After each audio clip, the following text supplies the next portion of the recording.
13 of the absolute best farms that you can build in Minecraft. If you're playing in your world for any amount of time, you're probably going to end up building almost all of these because they are so fun to build, so useful, and an absolute staple of the game. This is part 2 of 3. In the last video, I covered the absolute best starter farms to get your world started off in a great way. And in part 3, I'll be covering the best farms in all of Minecraft that only experts can build, because there's just some things that aren't meant for the general public. Subscribe, that way you don't miss part 3, and let's hop into it. So let's get the obvious out of the way first. Iron farms. Every single player should have an iron farm in every single world because these are basically the best farm in all of Minecraft. No joke, you're gonna need a lot of iron in this game, and even if you don't, villagers is the gateway to the end game with infinite diamond armor and enchanted books from all of the different types of villagers. So attaching a villager trading hall to your iron farm is a great way to bust into the mid game and eventually enter the end game.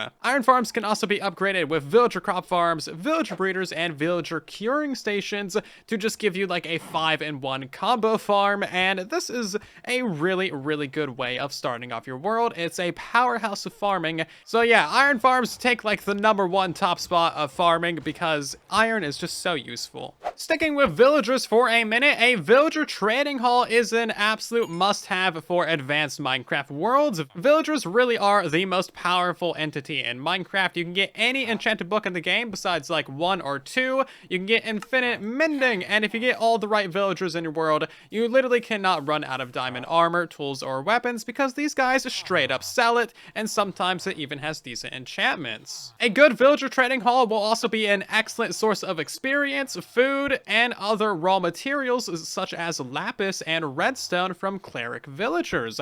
There is a lot of good stuff that you can get from villagers, as you can see on the villager trade chart, and you cannot go wrong with a villager trading hall. If you combine this with a quick villager curing station, you can get 1 emerald prices on absolute everything to just absolutely roll in the emeralds and loot. Moving on to something a little simpler, you got the OP Bonemeal based sugarcane farm. This produces about 18,000 sugarcane per hour, and it's literally like, you know, 12 blocks. You can't get any simpler than this with any higher output. I've tried. I made a whole video about this. So as you can see, it produces an absolute ton of sugarcane just incredibly quickly. By the way, you can also double it, and you can use it for bamboo as well. So it's a very versatile farm, and it's just so easy to build. There's no reason you shouldn't have this in your Minecraft world. But why would you need this much sugarcane? It's for rockets, obviously. You gotta fly around places, and you need a lot of sugarcane for that. Also, you can trade to villagers. You can turn it into like sugar, I guess. I don't know, man. There's uses. Of course, you do need a good source of bone meal, however, but I got you covered on that front too. Some sort of hostile mob farm is an absolute must-have for your survival worlds for gunpowder, bones, string, and a ton of experience too.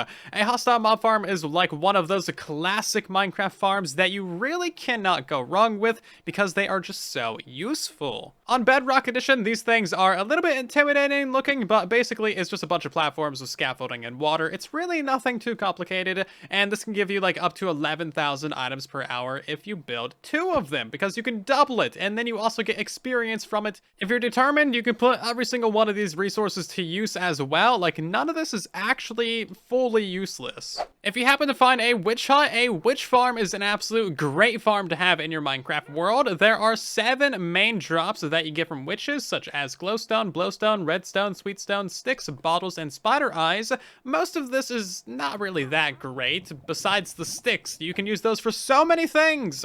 And then also, this is a great way to get redstone, and it's a surprisingly good gunpowder farm as well. So if you have a long-term survival world, this farm might actually be legitimately super useful, and of course it's great for potion brewers too.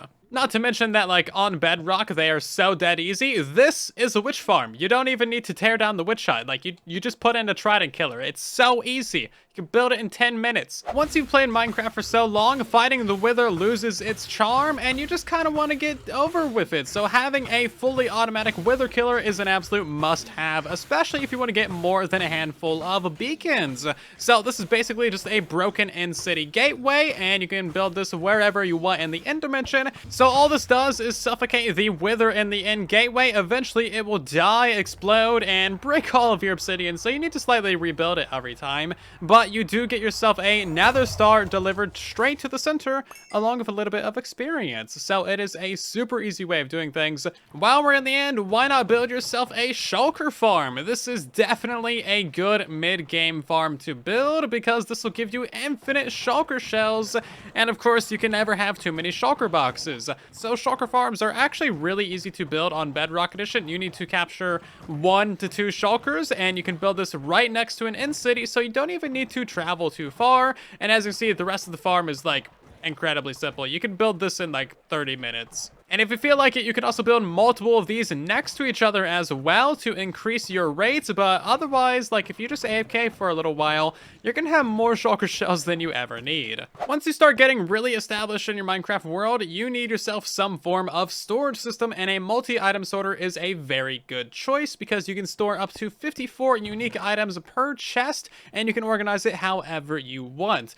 This does come with a couple of downsides in that you need to actually organize this entire system. So every single chest needs to have 1 item in every slot. Multi-item sorters are a little bit redstone intensive, but this is not as bad as you might think. You can build this in about an hour or so, but you will need yourself a fair amount of resources, and that's why it's such a good mid-game thing to have. By the time you need one of these systems, you probably already have all the materials required to build it, or you can easily get those materials. And next up is a raid farm. A raid farm is one of the best farms in Minecraft because it gives you so many useful items. You can get almost any enchantment book in the game, you can get a ton of emeralds, and of course you get totems of undying, which are incredibly useful to everyone. They're also a great source of experience, and this just helps tie into your villager empire. You can use those emeralds to build beacons, trade with your villagers, and it just flex in general. Another good mid-game experience farm is the Enderman farm. This is a pretty classic farm, and it provides so much noises. It is one of the loudest farms in Minecraft by far, and it's also just a great source of experience. You can AFK at this thing, it's relatively safe, and it's also just a fun build. Really just an absolute classic. The only thing it really gives you is ender pearls, so not super useful, but they are fun to play with, and they can be used for a lot of different stuff. But really, it's just satisfying to punch these guys in the face. I'm sorry, why? I didn't quite hear what you said. Oh my god, I forgot how loud these are. Can't hear myself think.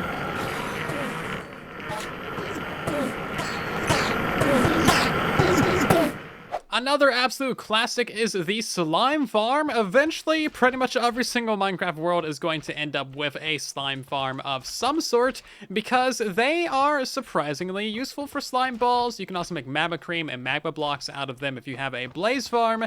And of course, you can also get your slime blocks and your sticky pistons. So if you are into redstone, you're probably going to end up making a slime farm. It's also just an absolute classic of a Minecraft farm, and that's why pretty much every world has one. Slime really isn't that useful, but when you need some slime, you need a lot of slime, and that's why pretty much every single Minecraft world ends up building a slime farm at some point or another, because this stuff is surprisingly useful, even though it doesn't have that many uses. Another classic of a Minecraft farm that you're gonna end up building is a melon and pumpkin farm. These are incredibly easy to build, but they provide you with so many items. This is probably the easiest crop to get the most of, with the least amount of lag, the easiest to automate, and it's probably the best for trading to farmer villagers for fat stacks of emeralds. You can easily get thousands of emeralds by trading these to farmer villagers. Just get yourself a couple farmers and you are good to go. It might even be faster than a raid farm, but of course it's a lot more manual. Last but not least, we have the moss farm. Now, farming moss might seem like a little bit of a silly thing to do, but hear me out. This is an absolute great source of bone meal,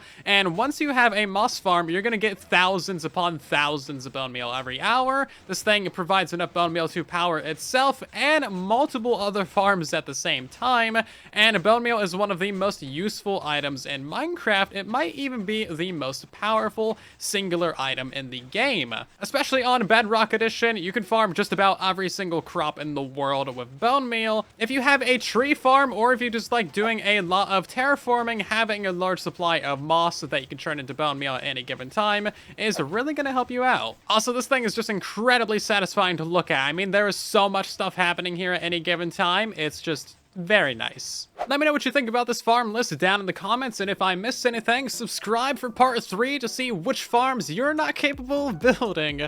And thank you so much for watching. I'll see you down in the comments and in the next one. And then there was silence.